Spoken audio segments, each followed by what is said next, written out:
It was the last Sunday of summer, August 25th, 2013. A humid afternoon settling over the hills of Cayuga County, New York. The kind of heat that sits on your chest and doesn't move. That morning, Mason Callahan, 17, and his younger brother Luke, 15, left their mother's house just before 11 a.m., fishing rods in hand, bikes rolling beside them. They had a plan: ride out to the Owasco River, catch something before it got too hot, and be back by dinner. It was a route they knew well. Their family had lived in Moravia for years, and that shortcut trail, an old concrete access path running near a decommissioned rail spur, had always been there. Quiet, forgotten, but familiar. By 6:45 p.m., when Joanna Callahan hadn't heard from either boy, she started to worry. Mason was usually glued to his phone, always texting, always checking in. Luke wasn't as reliable, but he followed his older brother's lead. She texted both. No response. Called Mason twice, straight to voicemail. When Rick Callahan, their father, arrived a few minutes later to pick them up for his weekend custody time, Joanna's unease hardened into fear. By nightfall, police were notified. Deputies began the search at the trailhead, the spot where the boys usually entered the woods. Their two bikes were there, chained together to a birch tree like always. Mason's rod was missing, but Luke's was still propped against the bark. There were no signs of a struggle, no dropped phones, no spilled tackle boxes, no torn clothing, just nothing. The Owasco River wasn't wide at that crossing, maybe 40 feet across in the dry season, shallow in places, ankle deep and rock-strewn. Local kids swam there in the summer. Hikers passed through. The water moved, but it didn't rage. It wasn't the kind of place that swallowed two strong boys without a trace. Still, that's where the search started. Overnight, K-9 units swept the trails. By morning, volunteers fanned out along the banks. Helicopters circled overhead. Divers arrived before noon. They combed the riverbed inch by inch, dredging the deepest bends. Nothing. No shoes, no clothes, no bodies. A muddy river, sure, but not bottomless. It gave up no secrets. Speculation started quickly. Maybe the boys ran off. Maybe they'd planned something. A friend overheard Mason talking about getting out before school started again. But Joanna shot that down. Mason had just gotten a part-time job at a hardware store. Luke had signed up for JV football. They'd packed their school bags 2 days earlier. They weren't the kind of kids who vanished for drama. They had things to return to. Police pulled surveillance footage from nearby roads and stores. Not a single image of either boy after 11:40 a.m. that morning. No strange cars, no vans idling near the trail.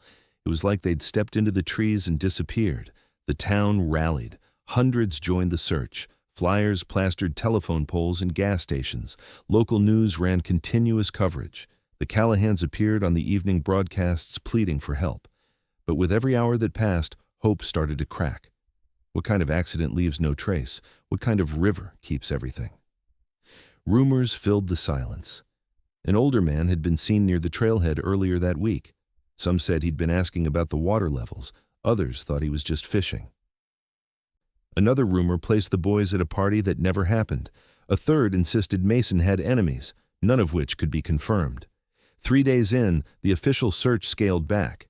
Investigators shifted their tone. They weren't saying it, not directly, but they were starting to assume the worst. Maybe the boys had drowned. Maybe one fell in and the other tried to save him. Maybe the current had pulled them into the wider flow where the river bends southeast. The bodies would surface, they said. Sooner or later, they always do. But they didn't. A week passed, then 2. The story slipped from the news cycle. Volunteers stopped showing up. The search ended. The town exhaled, but not in relief. More like resignation, like some quiet, collective understanding had settled in. They weren't coming back. And still, nothing. No remains, no evidence. No final text, just the bikes. The chain rusted fast to that tree. Luke's fishing rod is still leaning there, warped by weather, forgotten. The river didn't take everything, just what mattered most. And 12 years later, no one had an answer. Not until a fisherman reeled in something he couldn't explain. By the 3rd day, fear had given way to obsession. Joanna Callahan couldn't sleep. She couldn't sit still. She went through Mason's backpack 3 times, even though it had never come home. She checked the laundry bin, the bathroom drawer, and the fridge. She paced from window to window, waiting for headlights that never appeared. Rick, on the other hand, moved like a machine. Calls to the sheriff's office, calls to local news, callbacks to voicemail messages from numbers he didn't recognize, just in case one of them had something. Anything. The two of them weren't together anymore, but now they were everywhere together. Press conferences, vigils, station interviews, holding up the same photos, repeating the same words. Please bring our boys home. Within 5 days, the faces of Mason and Luke were on every power pole and storefront window in Cayuga County. The missing poster was simple. A black and white layout, 2 side-by-side school portraits, and the same plea underneath. If seen, call. A $10,000 reward was offered by the end of the week. Rick emptied a savings account. Joanna borrowed against her retirement. Every local channel ran the same 30-second appeal. 2 brothers vanished during a routine fishing trip. No signs, no evidence, no explanation. But underneath the surface of public support, the tone was shifting. Online threads questioned how 2 brothers disappeared without a scream, without a dropped phone, without footprints. Speculation festered. Some thought the boys had run away, others whispered about drugs, some went darker. And then came the ugliest question of all, the one that always finds its way into missing children cases. What about the parents? Rick was the first to hear it directly. A neighbor asked him, not rudely, just offhandedly, if he'd taken a polygraph. Then came the online comments. People dissecting Joanna's posture in interviews, her facial expressions, the timing of her 911 call. Some users called her too calm. Others said she was too hysterical. By the second week, both parents had sat down for voluntary interviews with investigators again, just to clear the air. Both passed their polygraphs. Neither had anything to hide. But the doubt had been planted. The official search tapered off after day 10. Helicopters stopped flying. The dive teams moved on. Authorities said there was no indication the boys were still in the water. No drag marks, no blood, no clothing fragments along the rocks or riverbanks. If they had fallen in, the current would have pushed them east toward the lake. But boats dragged that section for days with nothing to show, not even a shoe. Joanna refused to let it go. Every morning she returned to the trailhead, sometimes alone, sometimes with volunteers, sometimes with just a photo in her hand and a question for whoever passed by. Did you see them? Did you hear anything? She walked the path again and again, recounted every minute. She knew what time they left, what they wore, what snacks they brought. She remembered packing Mason's sunscreen because he never remembered himself. She remembered Luke saying he hoped they caught a bass bigger than last week. Nothing about that day had felt off until it was. By the end of September, the leaves had started to fall. The search was no longer active but not yet closed. A sheriff's statement admitted they had no strong leads. The file had grown thick, maps, statements, timelines, stills from traffic cams. But no evidence, no physical proof the boys had even made it to the water other than their bikes and that old fishing rod. Their phones had pinged near the trailhead. Then silence. No pings after, no activity. Both devices cut off at the same exact time, 5:42 p.m. That detail sat like a splinter in everyone's mind. It didn't make sense. Phones don't just shut off together. They die at different rates, at different times. But these had stopped like clocks. Simultaneous. The sheriff's office said it was likely a coincidence, but behind closed doors they admitted it was unsettling.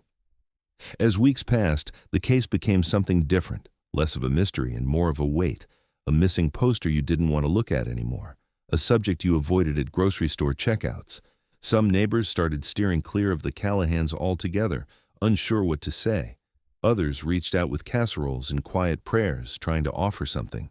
But grief had made a border around Joanna and Rick, a kind of invisible line that nobody could really cross, even if they wanted to. The river, once a place for quiet walks and childhood adventures, became a boundary. People stopped going there. Parents told kids to stay away. It wasn't just the disappearance, it was the silence. The lack of evidence had become its own kind of answer, a suggestion that something dark had happened, something unnatural. The river hadn't just taken 2 boys, it had taken certainty, and nothing in that town felt solid anymore. 12 miles downstream, where the current bent hard against the shale and slowed, a fisherman pulled his boat through the still water almost every weekend. For years, he kept returning to the same spot, never catching much, until one day, more than a decade later, his line went heavy, and the current finally gave something back. The morning after the official search scaled back, a deputy walking a less traveled stretch of riverbank paused. Just beyond a shallow bend, half submerged in mud, was a single partial boot print, deep, distorted by water, but human. It sat on the opposite shore from where the boys' bikes were found. Investigators flagged it immediately. It wasn't fresh. Based on the waterline and sediment, they estimated it had been there for days. But it was something. The print appeared to turn away from the river, leading up toward the woods, not toward the trail, not toward the road, toward nothing. Tracking dogs were brought in again. This time they were led across the river, over slick rocks and into a narrow path used mostly by deer hunters and the occasional local hiker. The air was damp, the ground uneven. About 2 miles in, the dogs stopped in front of a weathered wooden shack, one of dozens scattered through those woods, the kind built years ago for seasonal hunting and long since forgotten. It had no door. Its roof sagged inward. A raccoon scurried out as they approached. Inside, the floor was covered in damp leaves and broken glass. Nothing suggested the boys had ever been there. No scent trail, no blood, no personal items. Whatever caused the dogs to stop, it wasn't enough to hold them. That night, investigators knocked on doors in a wide radius. Most cabins in that area were summer properties, rarely used after Labor Day. But one man, Don Healy, a retired mechanic who lived year-round just under a mile from the trail, remembered something. He said he saw a tall kid and a shorter one walking the abandoned rail path the night Mason and Luke vanished. He wasn't sure what time, maybe near sunset. He remembered thinking they looked out of place. No fishing gear, no backpacks. Just walking fast, not running. He said they didn't wave back. It sounded promising. Investigators mapped the location of Don's cabin and realized the old rail path he mentioned intersected near the river crossing. A secondary search was launched along that stretch, but nothing turned up. No prints, no clothing, no cigarette butts, wrappers, or cans. The woods offered no confirmation, only quiet, like always. With no physical evidence tying the sighting to the boys, the tip faded into the stack.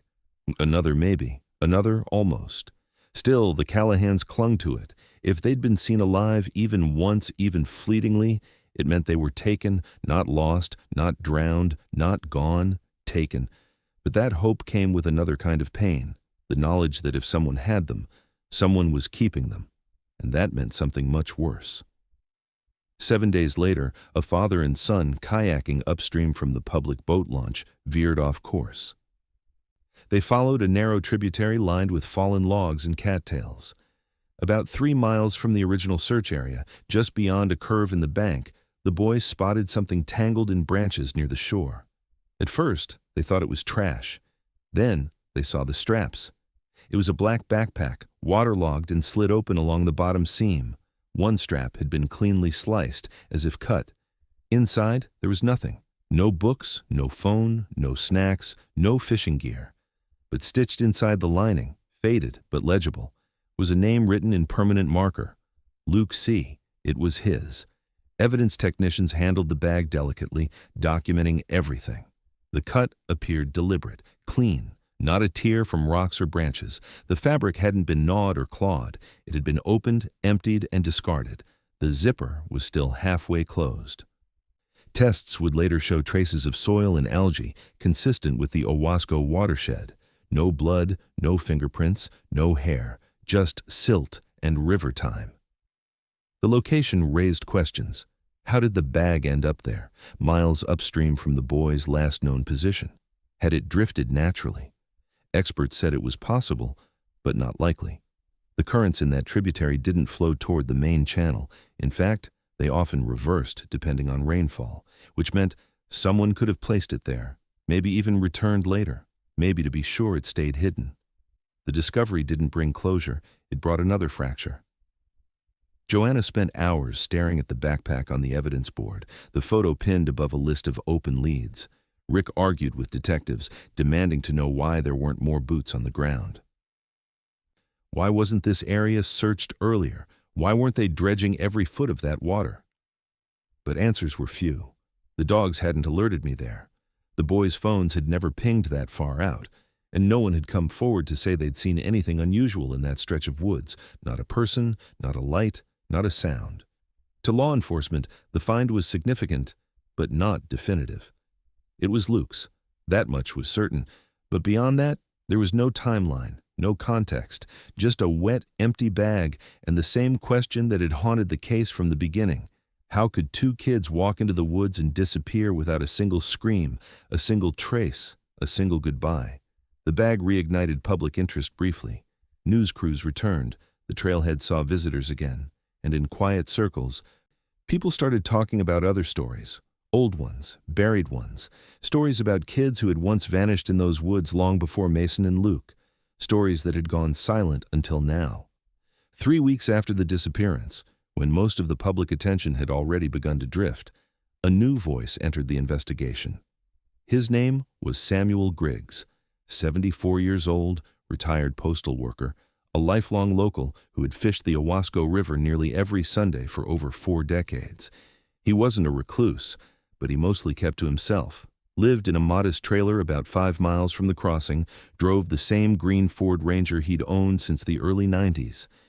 He came forward after seeing one of the missing posters at the gas station, the one with both boys' faces, and realized he hadn't actually told anyone what he saw that day.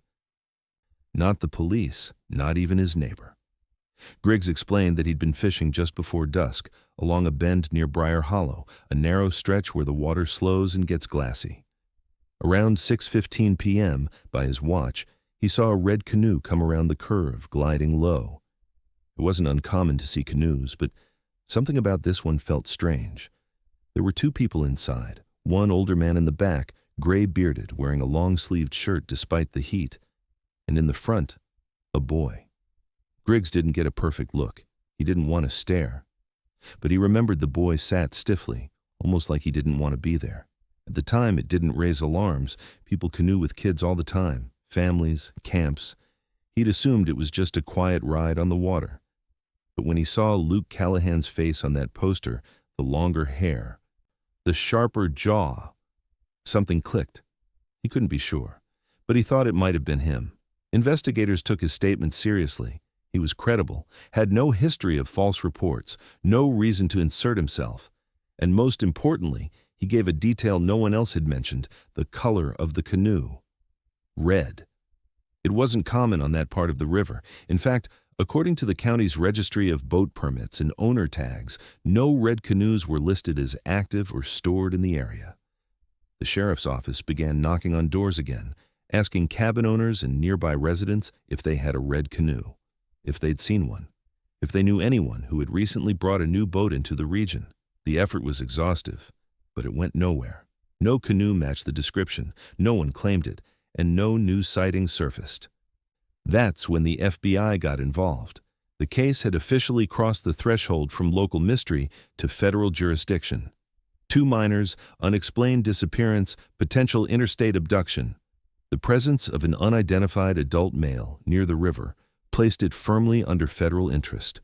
A new team was assigned, a wider map was drawn, and every hour of surveillance footage from traffic cams within a 25-mile radius of the river was requested and reviewed, frame by frame. Most of it was routine: cars, trucks, a few cyclists, mail carriers.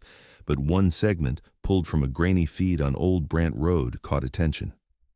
At 6:06 p.m., a dark vehicle, possibly a Jeep or SUV, was seen pulling off the side of the road just out of frame. 3 minutes later, what looked like a canoe, long and narrow, was briefly visible being carried or dragged across the far shoulder. The angle wasn't clear enough to identify faces, no plate was visible, and the object, while long, could have been a log or piece of piping, but the timestamp lined up too closely to ignore. Investigators returned to the trailhead and cross-referenced with cell phone tower data. They already knew Mason and Luke's phones had pinged near the trail. What they hadn't disclosed publicly yet was the exact time the signals went dark. Both devices had been active throughout the afternoon, sporadic texts, background app data, idle signal noise. But at 5:42 p.m., sharp, both phones shut off, Not gradually, not battery death. A hard stop. No signal, no more pings. It was as if they'd both been powered down or destroyed at the exact same second. That detail unnerved even the most seasoned agents.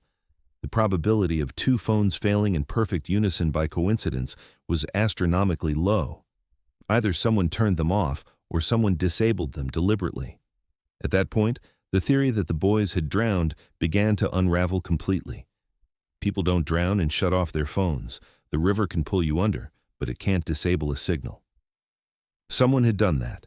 Someone had been close enough to both boys at the same time to make those devices vanish from the grid. The case shifted. This was no longer a missing persons incident. It was an abduction, premeditated, coordinated, and the man in the red canoe, the one Samuel Griggs saw gliding silently through the water, was no longer just a possible witness. He was a person of interest. And maybe the only person who truly knew what happened to Mason and Luke Callahan after 5:42 p.m. that Sunday night. As federal investigators deepened their search into the disappearance of Mason and Luke Callahan, the digital trail ran colder with each passing day. Cell data stopped at the river. Witnesses dried up. The red canoe remained unaccounted for. So the FBI turned to what was left: paper records, old incident reports, missing persons files, anything within a 30-mile radius of the Owasco crossing. One name surfaced within hours: Caleb Ross. In 1996, Caleb was 16 years old, a quiet kid from Freeville, just 2 towns over. He'd gone missing on an early October afternoon after telling his mother he was riding his bike to a friend's house. He never arrived. The last known sighting came from a store clerk who saw him buying a bottle of water and some gum. He was wearing a blue flannel shirt, and he had his fishing rod with him. His bike was found chained to a tree near the same trailhead Mason and Luke had used. Same birch trunk, same padlock bolt rusted into the bark. Nothing else was ever found. At the time, the investigation into Caleb's disappearance had been brief and inconclusive. No signs of struggle, no notes, no known enemies, no signs of mental distress. He'd simply vanished. His family moved out of state the following year. The file gathered dust. But now, 17 years later, the connection felt impossible to ignore. 3 teenagers, same trail, same section of woods, same eerie silence. When the media caught wind of the old case, the public reaction was swift.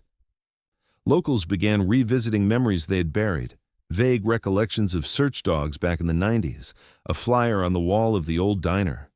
The unease came back quickly. The woods surrounding the river crossing earned a new nickname, or maybe it was an old one brought back from whispers: the Latch. People said it like it meant something, a place that opens just wide enough to let something through, then closes again. The name spread. Parents warned their kids to stay away from the trails. Hikers changed routes. The community, already frayed, now simmered with quiet suspicion. If Caleb Ross had vanished in the exact same area nearly 2 decades earlier, what had everyone missed? Why had it taken 2 more boys disappearing for anyone to connect the dots? A retired park ranger named Gordon Ellis stepped forward a week later. He worked in the Owasco area from 1984 to 2001. Tall, soft-spoken, no interest in media attention. But when he saw the trailhead on the news, something clicked in his memory. He told investigators there had always been something off about that stretch of woods. Not haunted, not cursed, just wrong.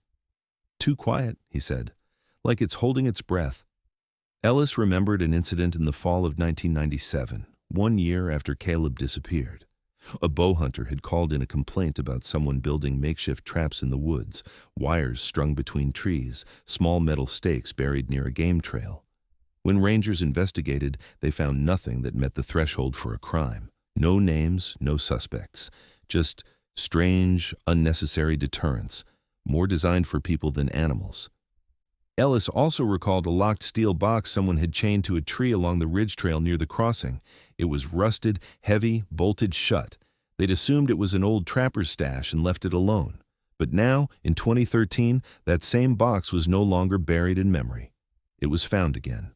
A hiker named Jenna Marcus, who'd been following the Callahan case closely online, decided to make her own trip out to the trailhead. She had no training, No official reason, just curiosity and unease. On a late October morning, she wandered a few hundred yards off the main path and saw something odd. A square of metal, barely visible through the leaves. It was chained to the base of a tree with a thick, rusted padlock. She took a picture and posted it online, tagging a local missing persons advocacy group. Within 2 hours, law enforcement was back in the woods with bolt cutters. The box creaked open slowly. Inside was a pile of decomposed animal remains, mostly rodents and small birds, along with tufts of fur, feathers, and broken bones. There was no sign of human remains, no blood, no identifying markers, just the remnants of something dead, something long hidden. Experts couldn't determine exactly how old the bones were, but they estimated most had been there for over a decade, some longer. The discovery sent shockwaves through the community. People speculated online, rituals, warnings, trophy storage. There were theories, none confirmed.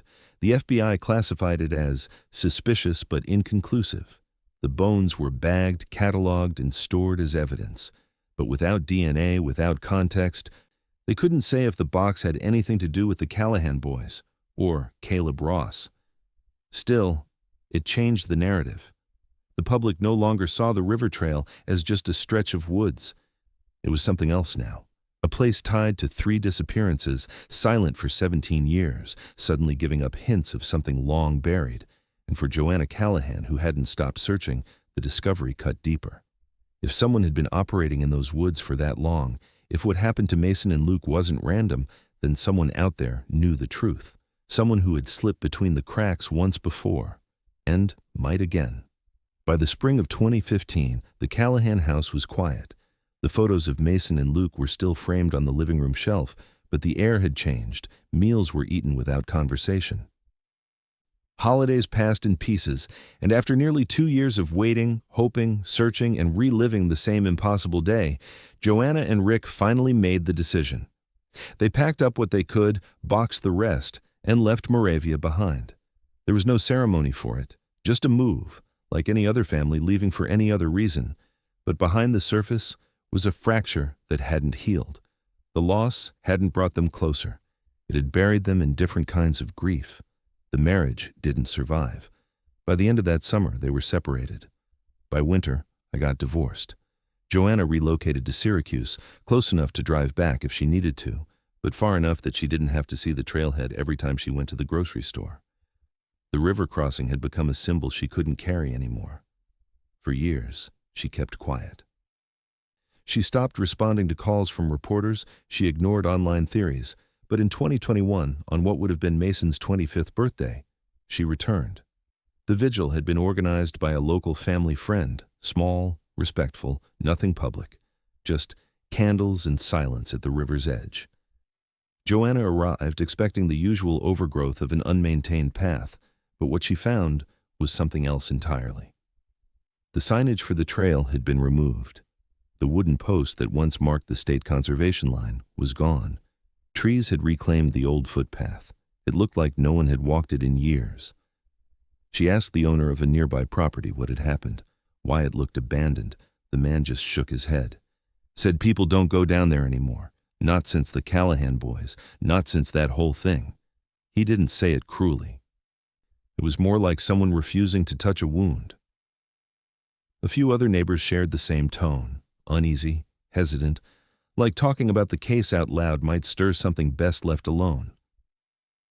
A few homes had changed hands since 2013. Newer residents didn't know the details. Older ones had decided to forget. And yet, under the surface, there was still tension. One woman remembered her son coming home the week after the disappearance, saying he'd seen police near an old outbuilding along the water. Said he'd never seen so many dogs in one place. Another neighbor recalled hearing rumors that the boys had been seen again, briefly, years later in Rochester, a false tip that reignited hope for about 36 hours before being debunked. But most didn't want to rehash it. The consensus was quiet. The town had moved on. Or tried to. But the truth was, no one had ever figured out how. During her visit, Joanna went back to the sheriff's office on a whim. She didn't expect answers. She didn't expect anything, really. But the woman at the front desk recognized her instantly, brought out a box from the archives room, copies of old reports, search maps, interviews, and one new detail, a man's name that had been scribbled in the margins of a tip sheet from 2014, Tobias Dent. At first, the name meant nothing to her, but as she flipped through the reports, pieces started to fall into place.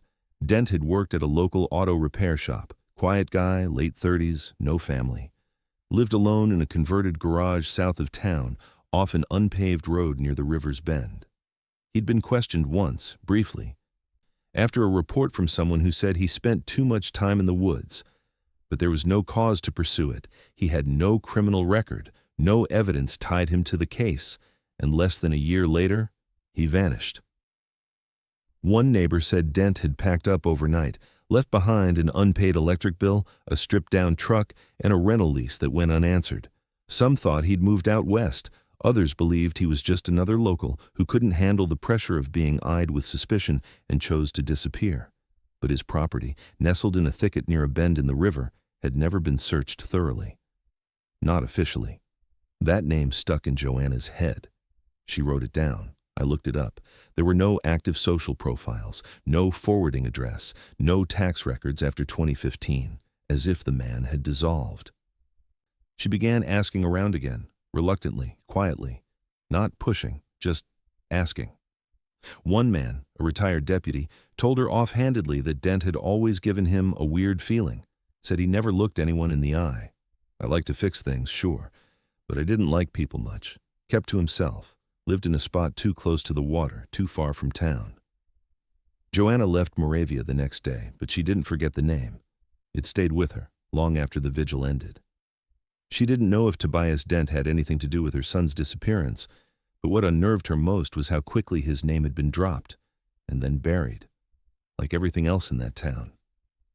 For the first time in 8 years, she had a new question, not just where her sons had gone, but who exactly had been watching them before they did.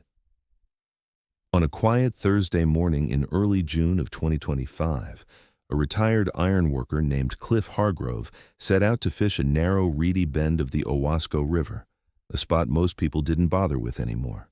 The current was slow there, the banks cluttered with overgrowth and fallen limbs. But Cliff liked the solitude. He'd been fishing this stretch for years, ever since his knees gave out and walking long distances became a problem. That morning, the sky was overcast, the river low. He baited his line, cast out near the edge of a submerged log, and waited. It didn't take long before the line went taut. At first, he thought it was a snag. The weight wasn't jerking or pulling, just dragging. But when he reeled it in, something heavy breached the surface, bobbing awkwardly, coated in muck and weeds. It wasn't natural. It was a 55-gallon metal drum, rusted out at the seams, dented, and sealed on both ends with what looked like old solder. The kind of thing you'd see at a junkyard, not drifting in a river. Cliff called the authorities before he even got it fully out of the water. The drum was recovered and transported to a forensics lab in Syracuse. Its outer shell was fragile from years in the elements, but intact enough to suggest it hadn't been floating freely for long. The inside told a different story. Wrapped in layers of decomposed plastic sheeting was a human hand, severed cleanly at the wrist. Though bone and tissue had degraded significantly, enough remained for identification. It belonged to Luke Callahan. The match came back 2 days later. DNA extracted from the remaining tissue confirmed what the town hadn't spoken aloud in years. Luke Callahan was dead. And someone had gone to great effort to make sure his body would never be found. News spread quickly, far beyond Moravia. Local stations ran the story with grim urgency. Remains tied to 2013 missing teen found in drum. For most, the name Luke Callahan was a headline they hadn't seen in over a decade. But for those who lived near the river, it was the resurfacing of a scar that had never fully closed. The drum didn't contain a full body, just the hand, and a handful of strange, heartbreaking remnants, 2 small dental fillings, still embedded in fragments of molar, consistent with a child between the ages of 12 and 15. A shredded strip of dark blue cotton, likely from a hoodie, degraded but partially preserved by the plastic wrap, and a wristwatch. It stopped at 5:42 p.m., For investigators, that last detail hit with unusual force. They already knew the boys' phones had cut off at exactly 5:42 the day they vanished. They'd never known why. Now, with the watch locked at the same moment, it didn't feel like coincidence. It felt like a ritual, like someone marking the end of something. The drum's condition suggested it hadn't moved far since it was submerged. Experts believed it had likely been buried under silt or trapped beneath debris for years, only recently loosened by seasonal flooding. Its location, 4 miles downstream from the original trailhead, meant someone had likely transported it by boat. The shape and size made it nearly impossible to carry discreetly on foot. A full dive team was deployed. Forensic specialists combed the bend where the drum had been pulled from, widening their search zone. Cadaver dogs were brought in. Drones surveyed the area for disturbed earth. The riverbed was scanned with sonar. Teams worked quietly, methodically, while townspeople watched from the banks, silent. The hand and tooth fragments were sent for advanced analysis.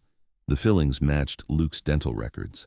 The partial hoodie, though degraded, matched a brand and size his mother remembered buying him that summer.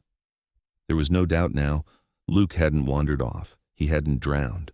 Someone had murdered him, and someone had gone to disturbing lengths to hide what they'd done. Joanna Callahan received the call while sitting alone in her apartment.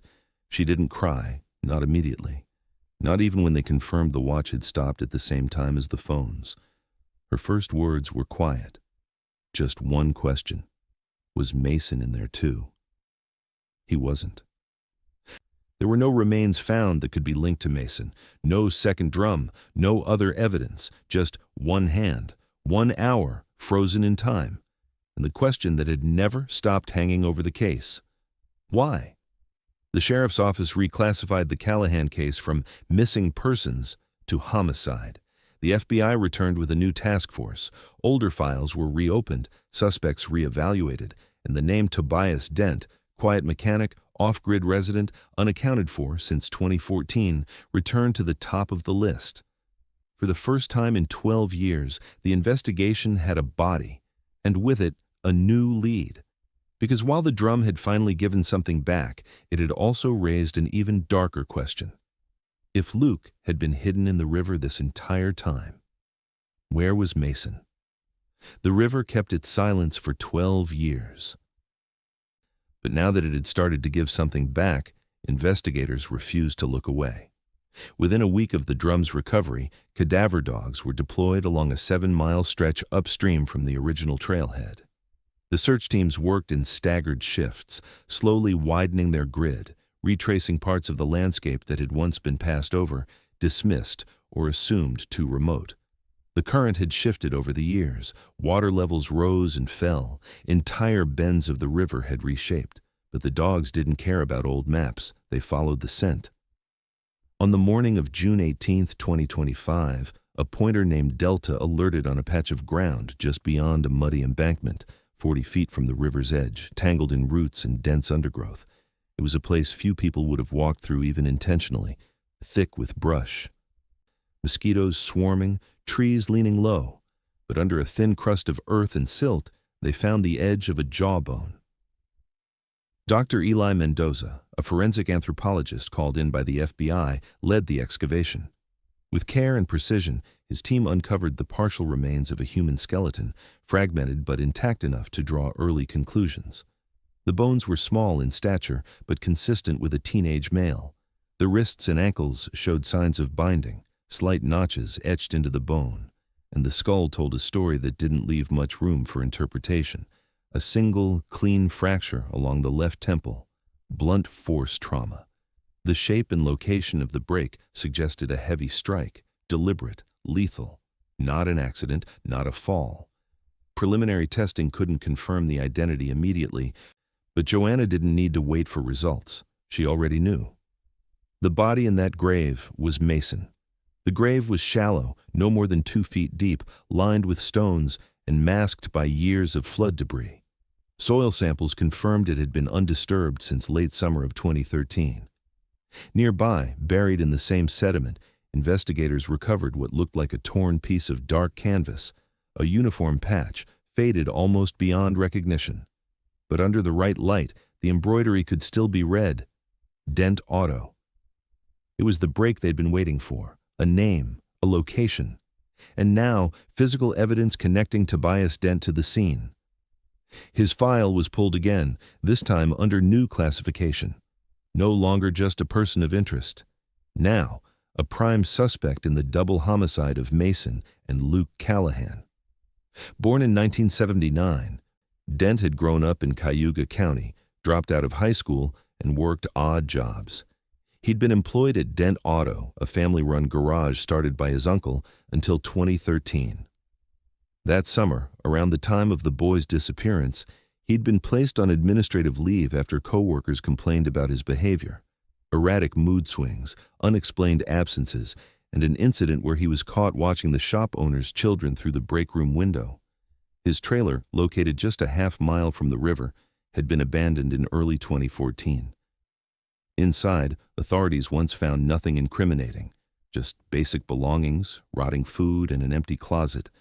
But now, with new evidence in hand, a warrant was reissued for full forensic excavation of the property and the surrounding woods. This time, they weren't looking for answers. They were looking for closure. Investigators believed Dent had been watching the Callahan boys for weeks, maybe longer. He knew their habits, their route, the rhythm of their lives. He knew the trailhead, the quiet stretch of river where no one walked after dark. He knew how to wait, how to lure, and how to vanish without a sound. The scene at the grave suggested control. 2 victims, separated. One murdered quickly, the other mutilated and hidden in a container designed not to be found. For Dr. Mendoza, the level of planning was chilling. This wasn't panic. This was a pattern. Calculated disposal, deliberate concealment, knowledge of terrain. The discovery reignited the town's fear. Moravia, once just a quiet blip on the map, now held the weight of something darker. And Dent, who'd become a ghost, a name without a face, was no longer an enigma. He was a predator. Law enforcement agencies from surrounding states were alerted. DNA from the burial site was entered into national missing persons databases. Tips began flooding in, sightings, memories, half-recalled encounters with a man who might have been Dent, but nothing solid. No confirmed locations.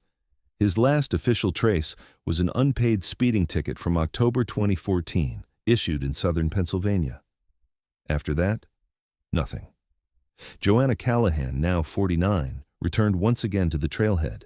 She was quiet, composed, but her voice shook when she spoke with Dr. Mendoza.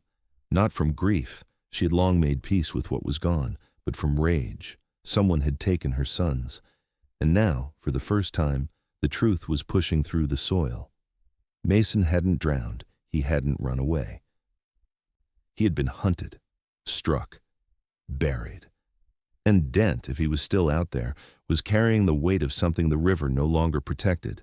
Once the evidence from the burial site confirmed Mason Callahan's fate, the FBI's focus narrowed with surgical intensity. They no longer viewed the Owasco River as a passive setting, but as a corridor of control, a place where someone familiar with the terrain had lured, killed, and hidden 2 brothers with chilling precision. The faded patch from a Dent Auto uniform near Mason's remains hadn't just confirmed a suspect. It reframed the entire case. Tobias Dent wasn't just a possible witness, he was now central.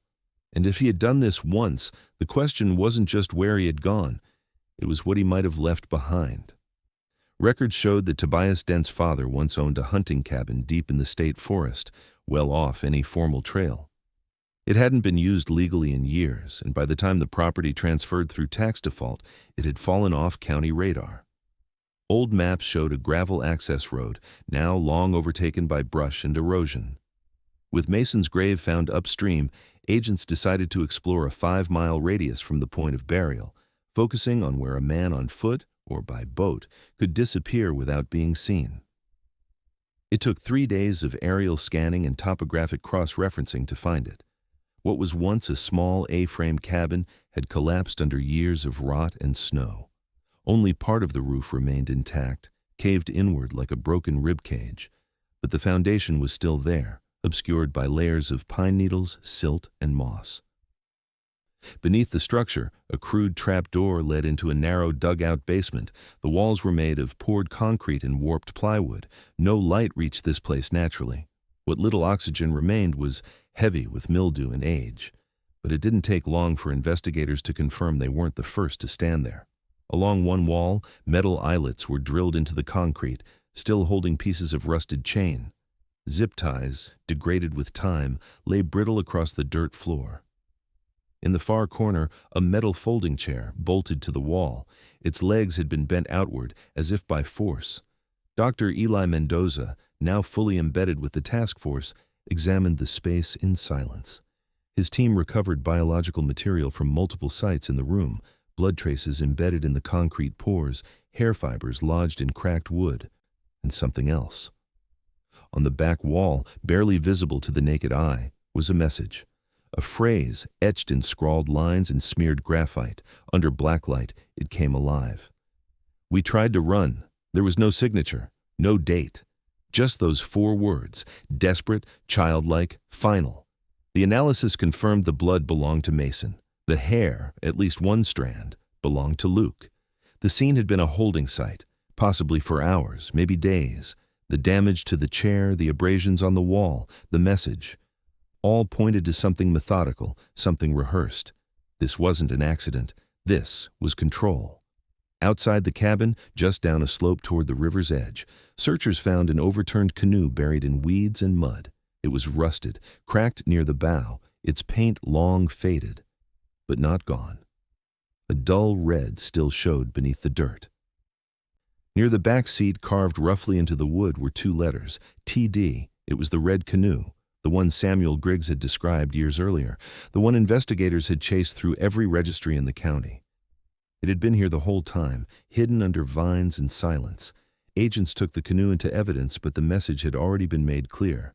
Dent hadn't stumbled into this place. He had prepared it. I used it, and likely left it knowing he wouldn't return. A full profile was rebuilt. Tobias Dent had disappeared in 2014, about 7 months after the Callahan brothers vanished. He'd been fired from his job at Dent Auto for stalking a coworker and exhibiting what HR had referred to as increasingly unstable behavior. No charges were filed. He simply vanished, left behind his truck, his trailer, a few tools, and a half-cleared search history on an old desktop computer. At the time, it had been chalked up to someone running from pressure. But now, with the cabin, the grave, and the drum all pointing to a timeline, his disappearance looked more like a final act. If Dent was dead, his body would never have been found. If he was alive, he had vanished without a digital trace, no bank activity, no phone records, no sightings verified by surveillance. The working theory was simple and grim. Tobias Dent had created a hunting ground, one with an entrance and no exit. Back in Moravia, the town held its breath again. The word closure began circulating in news segments. But Joanna Callahan didn't say it. Not yet. She'd stood at the trailhead. She'd held what remained of Luke's watch. Now she stood in the forest above the cabin, surrounded by officers and moss, and stared into the dark space below. The message on the wall echoed louder than any answers. "We tried to run." And for the first time, she believed they did. Over the months that followed the cabin discovery, federal profilers, forensic psychologists, and law enforcement analysts assembled a portrait of a man who had been hiding in plain sight. Tobias Dent had no violent criminal history, no arrests, no fingerprints in any national crime database. But when his life was pulled apart and laid bare, emails, employment records, psychiatric evaluations buried in outdated systems, a clearer picture emerged. Dent wasn't just a recluse. He was deeply disturbed. Born and raised in Cayuga County, Dent had grown up under a father described as strict, cold, and violently protective of privacy. He failed to finish high school, worked as a mechanic under the Dent Auto banner for most of his adult life, and rarely spoke to neighbors. He lived alone. He moved frequently between trailers and converted garages. He had no romantic relationships, no close friends. His internet searches, though limited, showed an obsessive interest in missing persons cases, especially those involving boys aged 12 to 17. One record from 2012, nearly lost in local HR files, described a female coworker who reported Dent for staring at her children through the garage bay window during after-school pickups. Another former employee told agents Dent once commented, out of nowhere, that some people just disappear if no one's looking hard enough. At the time, it felt odd. Now it reads like a confession. Profiler notes describe Dent as a disorganized, opportunistic predator. He wasn't a mastermind, but he had patience, and he had the one advantage that couldn't be taught. He understood isolation. He lived in the woods not to hide from the world, but because he didn't want to belong to it. It made him unpredictable, and it made him invisible. Based on evidence from the cabin, the burial site, and the canoe, the working theory was this. Tobias Dent had been watching the Callahan brothers for at least 3 weeks before they disappeared. He likely observed their fishing habits, their preferred paths, the time they left, and how long they stayed. He knew when they were alone, when they would cross the river. He knew the shortcut, and he knew how to move through those woods without being seen. Investigators believe he used the red canoe to intercept them, possibly luring them across or cutting off their return route. He separated them, confined them, killed them, then took his time disposing of the remains. Luke, dismembered and sealed in a drum. Mason, buried shallow beneath flood-prone soil, their phones turned off at the exact same time. The watch, the message on the wall. And then Dent was gone. No confirmed sightings, no digital trail. The theory is that he walked into the wilderness and died there, either by choice or from exposure, or perhaps he planned his exit long before and started over under a new identity. Officially, Dent remains a fugitive. But for the Callahans, it no longer matters. 12 years after Mason and Luke vanished from a quiet riverside path, the story has come to an end, not with justice, but with truth. And for many, that's all that was left to hope for. In late autumn of 2025, Joanna Callahan returned to the river one last time. The trees had begun to thin. Cold sat low in the air. She didn't come alone. Cliff Hargrove, the fisherman who found the drum, stood beside her, holding a small metal tin. Inside were the items recovered from both boys' belongings: a broken zipper pull, a piece of blue hoodie string, 2 worn dog tags Mason had worn on a chain since middle school. Joanna took the tags in her hand, pressed them between her fingers, and walked to the edge of the water. She didn't say anything. There were no cameras, no statements, just a mother standing where it began. And when she let the tags fall into the river, it wasn't a gesture of forgiveness. It was a release, not in pain, but of waiting. What the river took from her was everything, but what it returned, after years of silence, was the truth. And sometimes, that's the closest thing anyone ever gets to peace.